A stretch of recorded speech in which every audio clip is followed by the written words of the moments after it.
In a land where debts were remembered longer than kindness, a woman demanded justice and received it.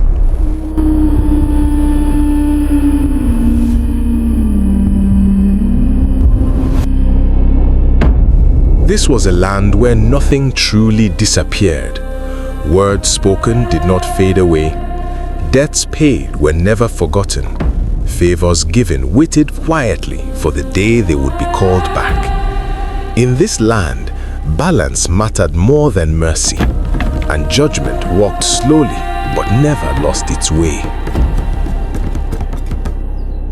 Aduni knew the sound of mourning before she knew the sound of laughter. She carried children with hope, but buried them in silence. One after another, her babies died before their first birthdays. They left before they learned her smell. They left before their names settled in the air. People whispered from their doorways. Some said the children were spirit children who refused to stay. Others said destiny had turned away from her womb.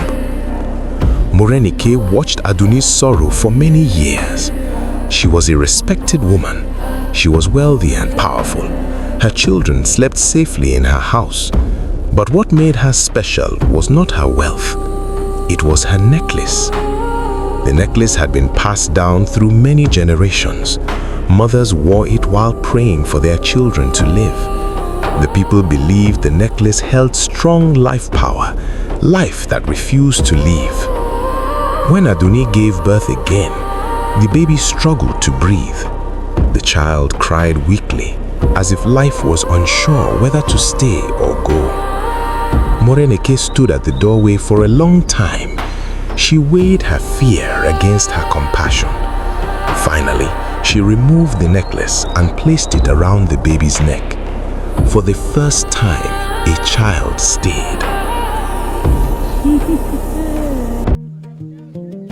The baby grew stronger each day. She learned to crawl. She learned to walk. She learned to laugh. The necklace rested against her chest like a promise that had been fulfilled. Years passed.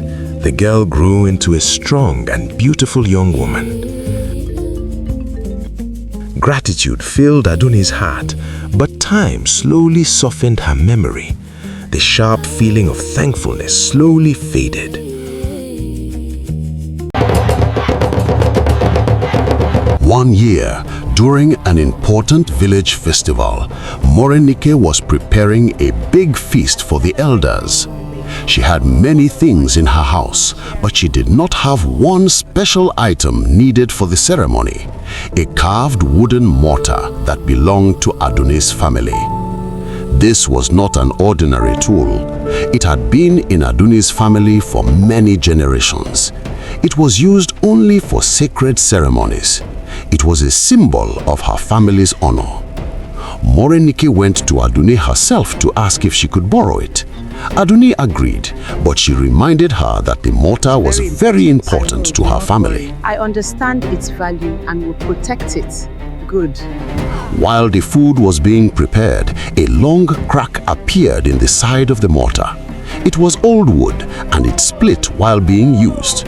No one had meant to damage it, but it had broken in Morenike's care. Morenike did not send a servant to return it. She carried the cracked mortar herself. She bowed her head and apologized. She promised to ask the best wood carver in the kingdom to make a new one. She said it would be strong and beautiful. But some things are not valuable because they are beautiful. They are valuable because of their history. The village elders spoke kindly to Aduni. They reminded her that many years ago, Morenike had saved her child with her sacred necklace. They said friendship should be stronger than objects. But Aduni would not change her mind. If something is borrowed, she said, it must be returned the same way.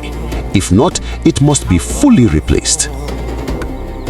Morenike paid a skilled craftsman to carve a new mortar from a rare wood.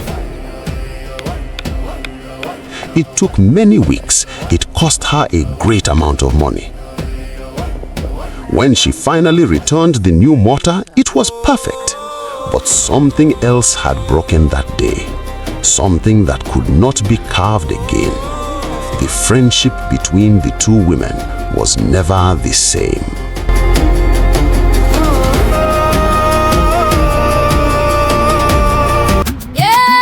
Many years later, the village prepared for a wedding. Music filled the air. Bright cloth decorated the houses. Adoni's daughter, the child who once struggled to breathe, danced with joy as she prepared to marry. The necklace still rested tightly against her skin.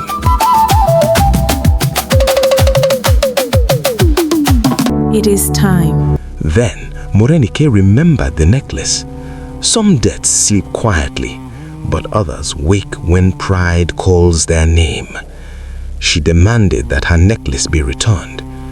Adoni's heart broke in the place where words could not reach. The necklace was no longer just jewelry. It had become part of the girl's life. It had grown into her destiny. The elders gathered and examined the necklace carefully. Their faces became heavy with fear. The necklace had bonded with the girl's life. Removing it would mean removing the life it protected. Adoni cried and begged for mercy. The villagers pleaded. But Morenike's heart remembered humiliation longer than it remembered kindness. No, justice comes only when the bead is returned. She refused to change her mind. I lent my coral bead to my friend. The matter was taken to the king. The king listened quietly as both women spoke. Your Majesty, her demand for the coral bead was impossible. My daughter's life depended on it. He thought deeply about law and responsibility. He thought about ownership and consequences. In the end, the king chose justice without mercy. This is my judgment.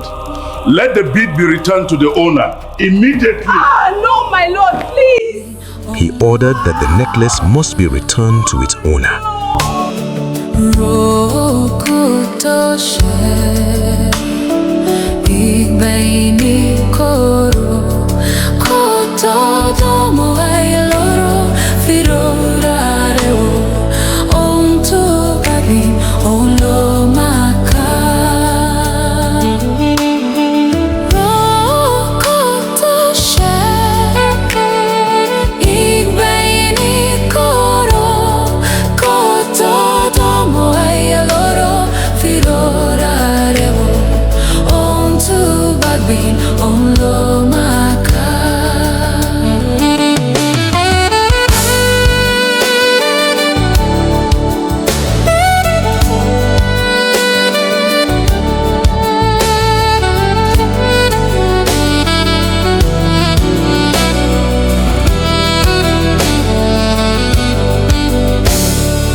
By the authority of the king, I remove this necklace.